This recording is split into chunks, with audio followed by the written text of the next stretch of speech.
আমি যখন এই সিস্টেমে এসেছিলাম, আমি গত ডেটেও আমি নিজেকে প্রেজেন্ট করেছিলাম। আমি যখন সিস্টেমে এসেছিলাম শুধু যে ওভারওয়েট নিয়ে এসেছি তা না, কিন্তু ফার্স্ট থেকে শুনছিলাম সবাই ওভারওয়েটের কথা বলছিল। অ্যাকচুয়ালি ওভারওয়েট যেটা ছিল এটা তো ছিলই, কিন্তু ভিতরগত যে আমাদের যে প্রবলেম গুলা থাকে ওইগুলা কিন্তু আমরা কেউই মানে ফ্ল্যাশ আউট করি না। না, সবাই কোচের কাছে, অ্যাকচুয়ালি আমি তো আমার কোচের কাছে বলিনি আমার কি কি প্রবলেমটা ছিল। তো সেখান থেকে যখন আমি 80-20 প্রসেসিং করেছি, 98 কিলো আমার ওয়েট ছিল। সেখান থেকে আমি 2 মাসে total 16 KG body fat reduce করেছি। বাকি আমি টোটাল আমার ফ্যাট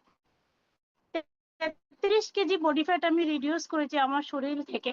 এবার বুঝো কতটুক, মানে 10 কেজি চিকেন হলে কতজনের লোক আমাদের খাওয়াতে পারি, সেই জায়গাতে আমি 33 কেজি বডি ফ্যাট রিডিউস করেছি। তারপরে নিজেকে, মানে ওইখান থেকে প্রায় 6 মান্থের মধ্যে নিজের মধ্যে বিভিন্ন হেলথ ইস্যু ছিল। যেরকম নার্ভের প্রবলেমটা আমার সবচেয়ে বেশি হাইলাইটেড ছিল, যার জন্য আমি সিস্টেমে আসা। যখন আমি সিস্টেমে আসলাম তখন কিন্তু মানে আমার এতটুকু প্রবলেম আমি বলিনি, আগেই বলেছি।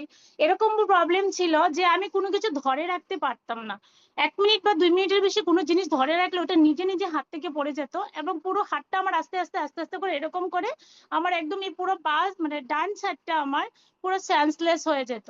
এরকমও প্রবলেম হতো কোনো কোনো সময় যে গরম কিছুর মধ্যে আমার হাতটা চুবোতে হতো, নয়তো ঠান্ডা কিছুর মতো, তাহলে আমার সে ফিঙ্গার থেকে একটু একটু করে আমার সেন্সটা আসতো, তারপরে আমি অন্য কিছু ধরতে পারতাম।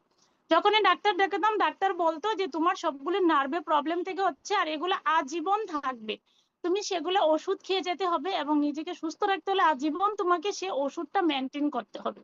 তো সেখান থেকে এই সিস্টেমে আসার পর আমি ফার্স্ট অফ অল আমি যে অ্যাসিডিটির যে প্রবলেমটা হচ্ছিল সেই গ্যাসের ট্যাবলেটটা ছাড়লাম, কোলেস্টেরলের ট্যাবলেটটা ছাড়লাম, সুগারের ট্যাবলেটটা ছাড়লাম। আস্তে আস্তে করে আবার একটা কিডনির প্রবলেম আছে, নেক্সট দিন আমি এটা শেয়ার করব, ওই ওষুধটা ছাড়লাম। তারপরে কিন্তু আমি নার্ভের ওষুধটা টোটালি ছাড়লাম, মানে বিগত 6 মাসের মধ্যে আমার সব ওষুধ আমি ছেড়ে দিলাম ডক্টরের পারমিশন নিয়ে।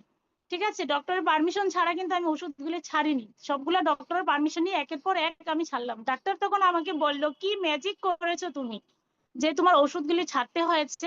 তখন ডক্টরকে আমি বললাম যে স্যার এরকম এরকম সিস্টেমের মধ্যে আমি আছি, এরকম এরকম ভাবে। স্যার বললো তুমি ওইখানে টিকে থাকো, তাহলে ভালো থাকবে।